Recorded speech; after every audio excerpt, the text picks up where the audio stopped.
Hi, my name is Ben Walsh. I'm a circular strength training coach.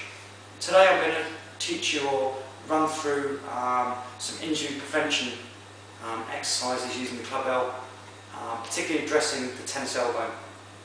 You can get some information from our websites on www.cstsouthlondon.co.uk and www.acetennisdiagnostics.co.uk. So how do we get tennis elbow?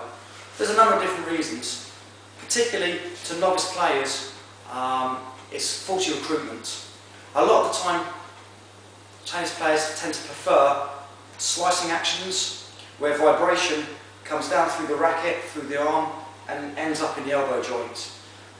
Alternatively, some of the old methods of teaching the forehand, where we're using rotation from the elbow joint, places the strain into the elbow joint. And tennis elbow is a repetitive strain injury. It doesn't really happen once, after one go. It's often many, many times. But if you get it wrong in your first few times, you're going to obviously compensate that tension, and after maybe a year or 2 years, that's where it starts to get a problem and restricts play. The modern way of teaching the tennis stroke is from the shoulder, which is recruiting a greater pool of muscles and fascial tissue because it's a bigger joint, and also you can create more force hitting the ball to the other side of the court. So we're looking here now at the mirror where we're rotating from the shoulder as opposed to rotating from the elbow. So we're now going to show you a club L exercise which can help to encourage rotation from the shoulder joint. Start with the club L, holding the club L towards the cone and the barrel. The reason why I want to do this is it reduces the amount of load onto the body, and we can teach the body how to move correctly before we place extra stress.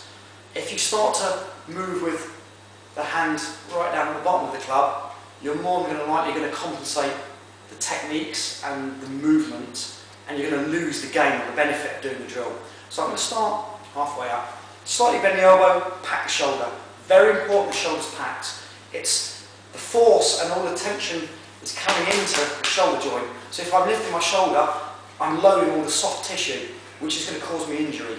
We're trying to trap everything down into the structure. Simply keep the elbow soft, grip confirmed, connect to the floor, rotate from the shoulder so that the muzzle faces down towards the floor.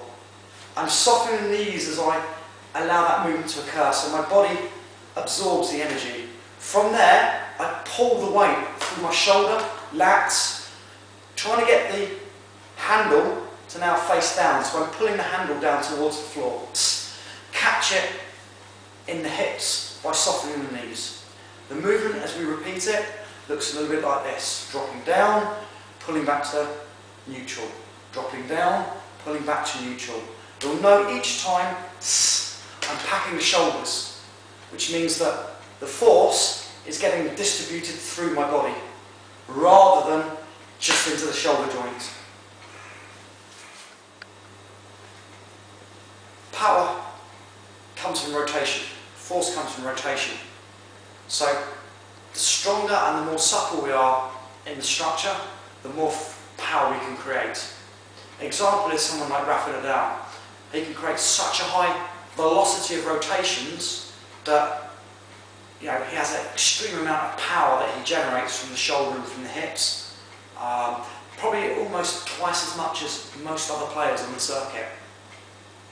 So the club bell, every time you turn the club bell one time faster, you exponentially increase the force, the torque. So you get a 4 times increase in the torque development in the body.